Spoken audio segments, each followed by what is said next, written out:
হোসেনপুরে কৃষকের মুখে নেই হাসি, ধান গাছে পোকার আক্রমণে দিশেহারা কৃষক। এসটি বাংলা টিভি বিশেষ প্রতিনিধি আফজালুর রহমান উজ্জ্বল এর পাঠানো প্রতিবেদন নিয়ে দেখুন বিস্তারিত। কিশোরগঞ্জের হোসেনপুর উপজেলায় চলতি আমন মৌসুমে ধান খেতে পোকার আক্রমণে দিশেহারা হয়ে পড়েছে কৃষক। বিশেষ করে মাজরা পাতায় পোকায় আক্রান্ত করে ধান গাছ মরে যাওয়ার উপক্রম হয়েছে। এতে ফলন নিয়ে হতাশ হয়ে পড়েছেন এই উপজেলার কৃষকরা। সমস্যা সমাধানে কৃষি বিভাগ মাঠ পর্যায়ে মনিটরিং বা পরামর্শ দিচ্ছেন না বলে অভিযোগ কৃষকদের। আমি একজন কৃষক মানুষ, আমার ছেলে মেয়ে বউ পোলা আমার আছে, তো একটু জমিনে আমি চাষাবাদ করছিলাম। তো এই জমিনের মধ্যে এমন পোকা আইছে ভাই, যে পোকা এই জমিনের ধীরে ধীরে ভাই নষ্ট করা লাগছে। আমি হোসেনপুর কৃষি যে উপজেলায় গিয়েছিলাম, কিন্তু তারা এটার বিষয়ে কোনো কার্যক্রম নিতেছে না ভাই। তো আমার জমিনটা দেখেন ভাই, এমন এক ধরনের পোকা হয়েছে ভাই, যে পোকা আমার জমিনে ধান হয়ে যাইতেছে গা, কিন্তু এই ধান নষ্ট হয়ে যাইতেছে গা ভাই। এই ধান আমি এখন আর বাঁচাইতে পারতেছি না।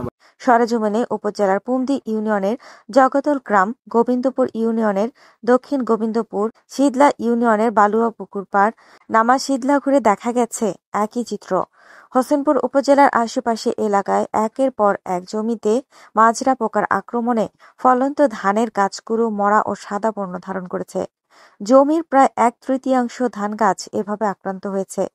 যারা দ্রুত ব্যবস্থা নিচ্ছেন তাদের ফসল কিছুটা রক্ষা পেলেও অনেকের ক্ষেত প্রায় অর্ধেকের বেশি নষ্ট হয়ে যাওয়ার পথে। দক্ষিণ গোবিন্দপুর গ্রামের কৃষক বোরহান মিয়া, শফিকুল ইসলাম ও গোলাপ মিয়া, দুলাল মিয়া তার জমিতে কীটনাশক স্প্রে করছিলেন। তারা জানান, কিছু নেই, এটা মানে সব আপনার বুঝছেন, কোনো ওষুধেই আমরা কোনো কাজ করতেছে না। আমি যে কি প্রতিবারে বললাম ভাই, আল্লাহ তারা কেউ জানে না। আমার এই ক্ষেত্রের মধ্যে আমরা 4বার ওষুধ দেওয়া হয়েছে, 4বার করে আপনার কিরা কুকের ওষুধ দেওয়া হয়েছে, কোন ওষুধে আমরা কাজ করছে না। এই যে দেন আমরা এই যে ভুকটা, এই যে ভুকটা, এই যে ভুকটা খাইছে, এই যে খারাপ ভুকটা, কি সুন্দর ভুক। এই যে যেটা আপনার কলা পাতার লাগান আমরা একটা ভুক আছে, এই ভুকটা ধরে গিয়ে আমরা এই ধানটা খাই না। চলতি বছর প্রায় 2 কানি 8 কাঠা জমিতে হাইব্রিড ও B49 ধানের চাষ করেছি। অতিরিক্ত রোদ বৃষ্টির কারণে জমিতে ধান গাছের চারা তেমন ভালো হয়নি। শুরু হয়েছে মাজরা পোকার ব্যাপক আক্রমণ। এবারে যে হারে মাজরা পোকা ধরেছে, আগে কখনো এমনটা দেখা যায়নি। দ্রুত এই পোকা এক গাছ থেকে আরেক গাছে ছড়িয়ে পড়ছে। অন্যান্য কৃষকের সাথে কথা হলে তারা এখন মাজরা পোকার আক্রমণে ফসল ধ্বংসের মুখে আছে বলে জানায়। ফলন নিয়ে চরম আতঙ্কে আছি। এ ব্যাপারে জানতে চাইলে হোসেনপুর উপজেলা কৃষি অফিসার AKM শাহজাহান কবির জানান, এ বিষয়ে মাঠে আমাদের নজরদারি আছে। তিনি আরো বলেন, চারা রোপণের আগে দানাদার বিষ প্রয়োগ করতে হয়, কৃষক করে নাই। বিভিন্ন কোম্পানির বিষ আছে, এগুলো জমিতে স্প্রে করতে হবে। আমাদের ইউনিয়ন ভিত্তিক দায়িত্বপ্রাপ্ত কৃষি উপসহকারী কর্মকর্তাকে মনিটরিং করার জন্য নির্দেশ দেওয়া হয়েছে। আমরাও মাঠ পর্যায়ে যাচ্ছি।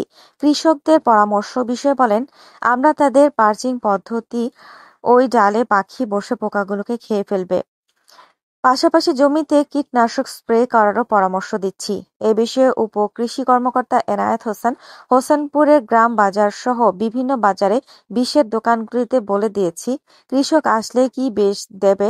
তিনি আরো বলেন, মাঠে গিয়েও আমরা কৃষককে পরামর্শ দিচ্ছি। উল্লেখ্য, এবছর হোসেনপুরের 8,476 হেক্টর জমিতে আমন ধান চাষ করা হয়েছে।